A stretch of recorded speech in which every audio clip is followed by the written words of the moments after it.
Assalamualaikum warahmatullahi wabarakatuh.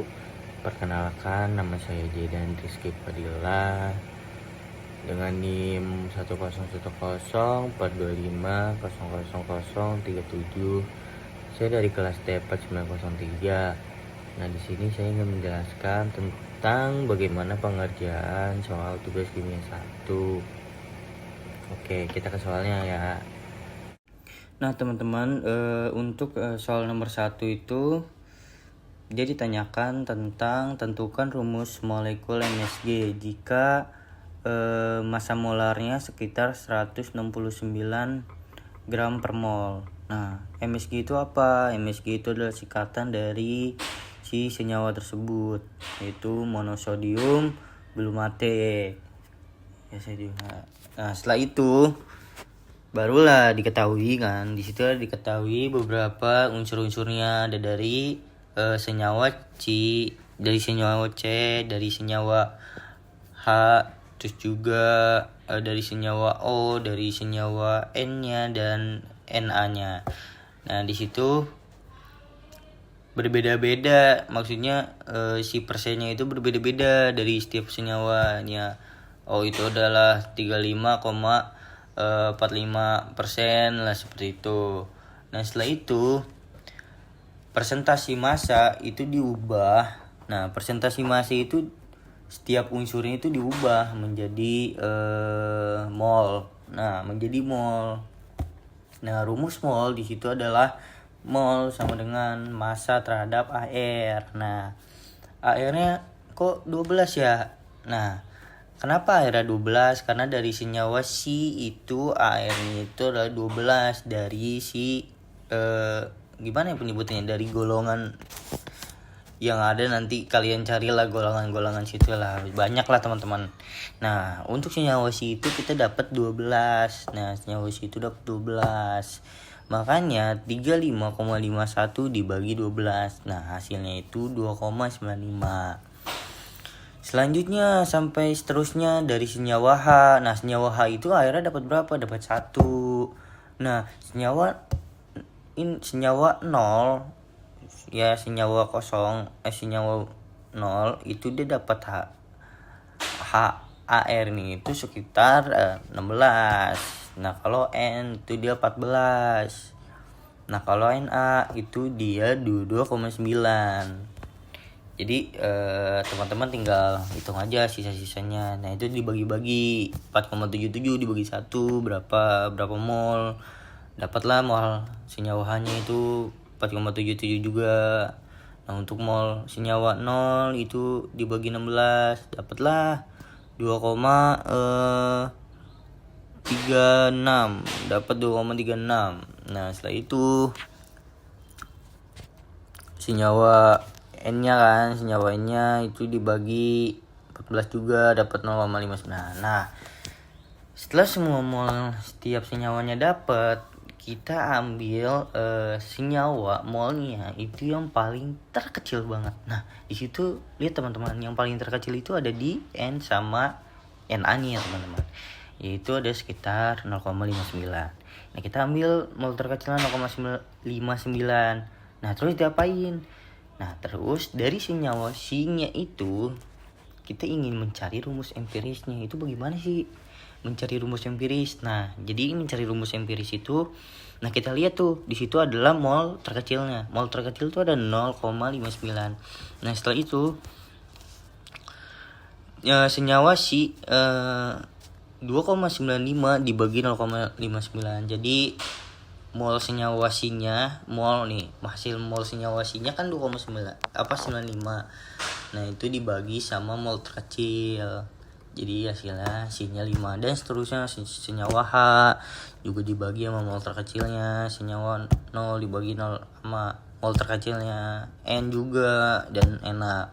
Nah, setelah itu baru didapatkanlah rumus empirisnya. Berapa?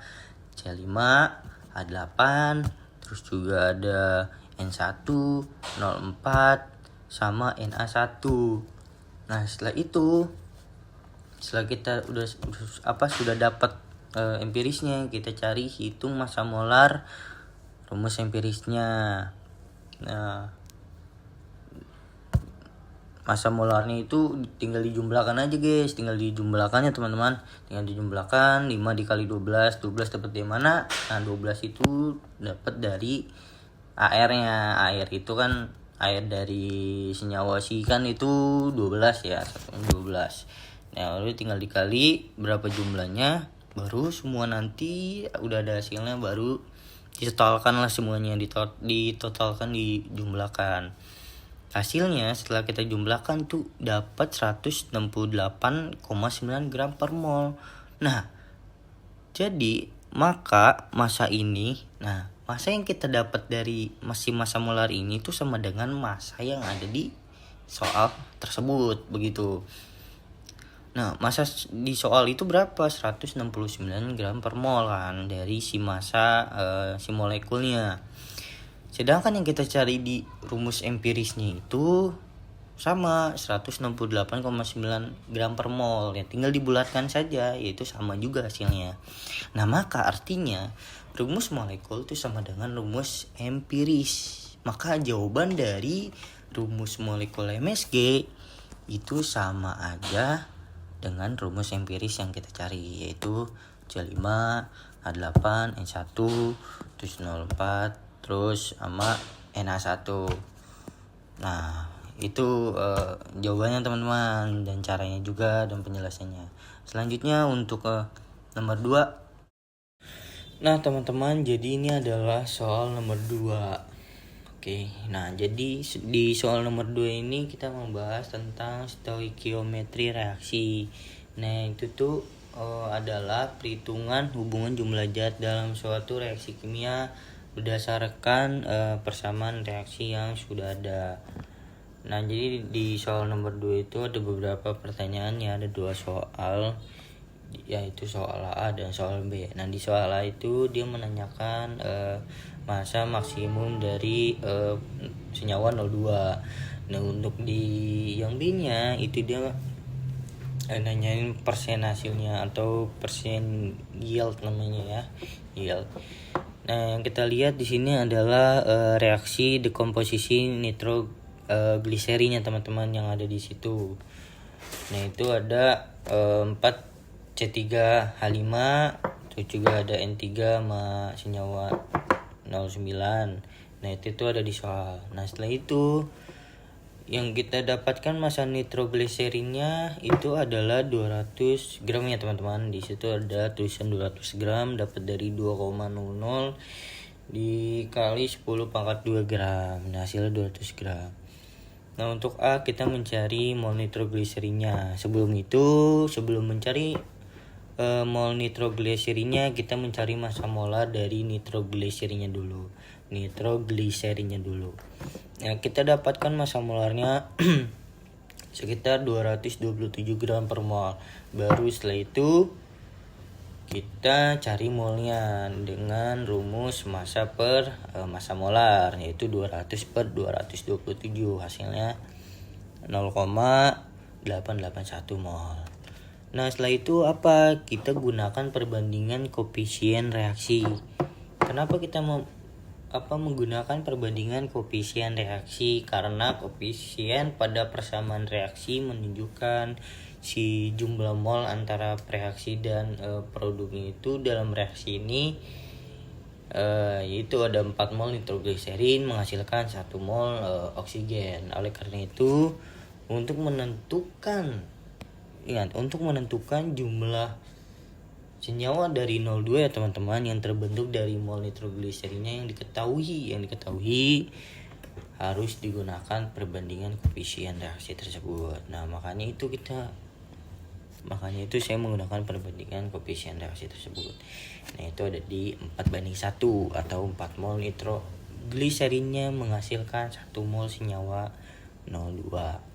Nah setelah itu apa? Kita mencari mol senyawa 02 nya, yaitu dari mol nitrogliserin dikali 1/4 atau 1/4 itu kita dapat dari 4:1 ya, sama dengan 1/4 juga, 1/4 dibalik aja. Nah hasilnya yang kita dapatkan mol senyawa 02 itu adalah 0,2200 mol. Setelah itu kita ubah mol 02 menjadi gram.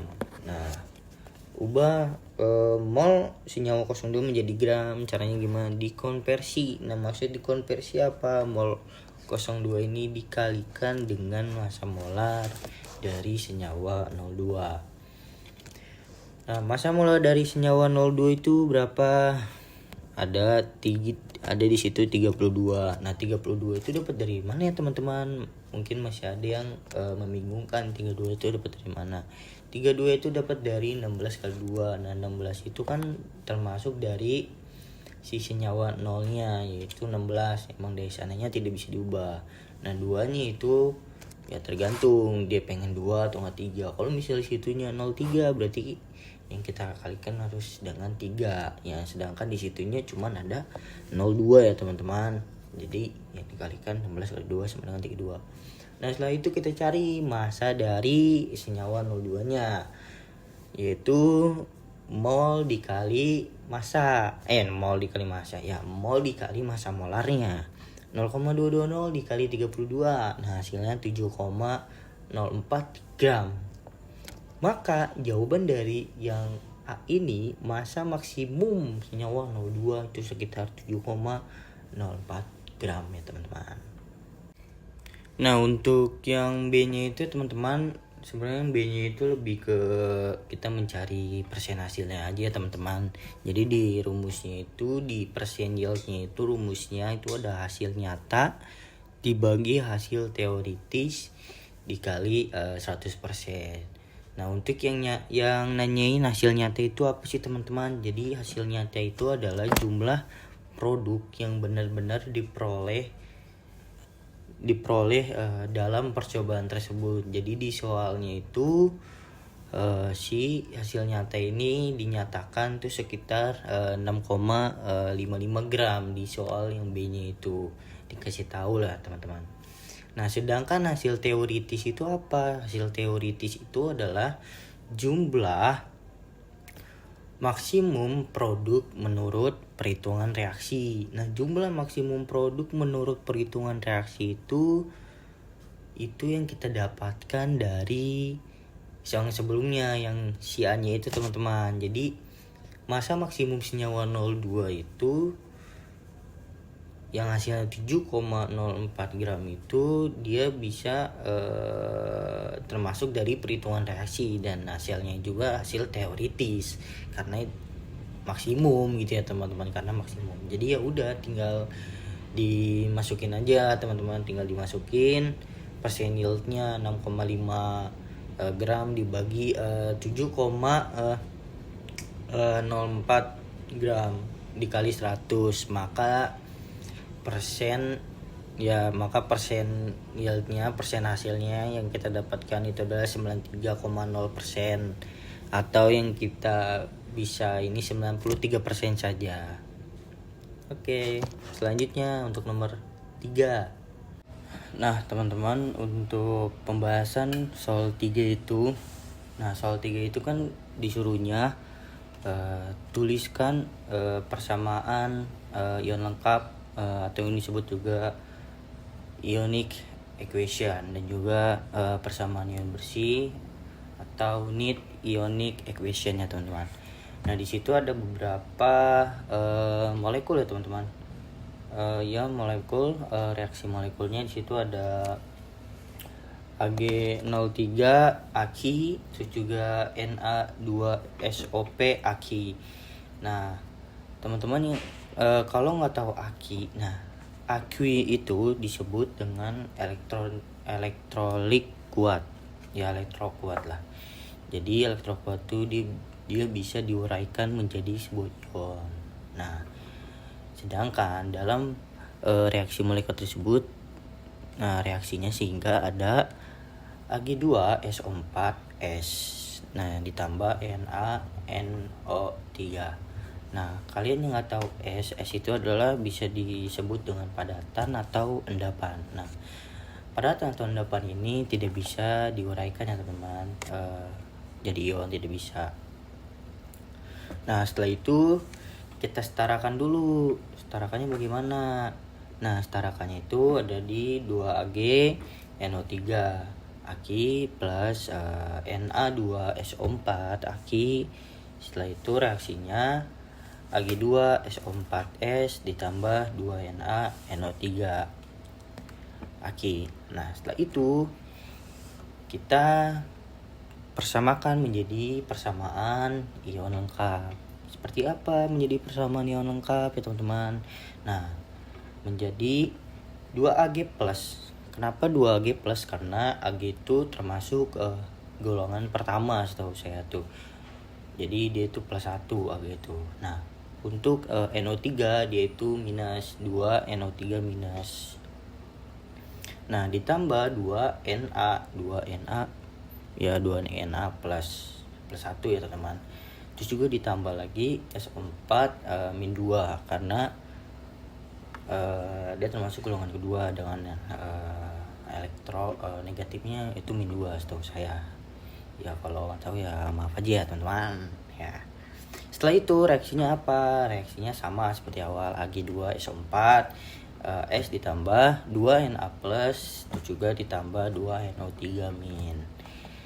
Setelah kita menemukan persamaan ion lengkapnya, baru kita mencari persamaan ion bersih ya teman-teman. Nah, ion bersih ini ada 2Ag plus ditambah SO4 2 min dengan reaksinya Ag2SO4S. Kemana Na plus dan NO3 min? Nah, Na plus dan NO3 min itu dia disebut ion yang sama di kiri dan kanan. Nah, itu disebut sebagai ion spektaktor ion teman-teman. Jadi kalau teman-teman nggak tahu ion spektaktor ion itu adalah ion yang muncul pada kedua ruas. Nah, ion ini disebut ion penonton biasanya, ion penonton atau yang disebut dengan spektaktor ion. Kenapa kok bisa penonton? Karena dikatakan sebagai penonton memang ion-ion tersebut tidak berpartisipasi dalam reaksi. Dalam reaksi tersebut ion penontonnya, nah itu disebut ion penonton karena dia tidak melakukan berpartisipasi dalam reaksi tersebut. Makanya istilahnya kalau bahasa ininya dibuang lah istilahnya. Jadi dia itu cuma bahan penonton aja teman-teman. Nah, setelah itu untuk yang B sama juga, dan di situ ada reaksi molekul BaCl 2 Aki terus juga ditambah ZnSO4. Sama seperti yang A ya teman-teman, sama seperti yang A. Nah, baru kita reaksikan molekul menjadi BaSO4S terus juga plus ZnCl2 Aki ya teman-teman. Baru kita cari persamaan ion lengkapnya teman-teman. Ba2 plus 2 plus itu termasuk golongan kedua ya teman-teman. Jadi Ba itu termasuk ada barisan golongan lah, ada yang disebut dengan golongan. Nah, itu golongan kedua teman-teman.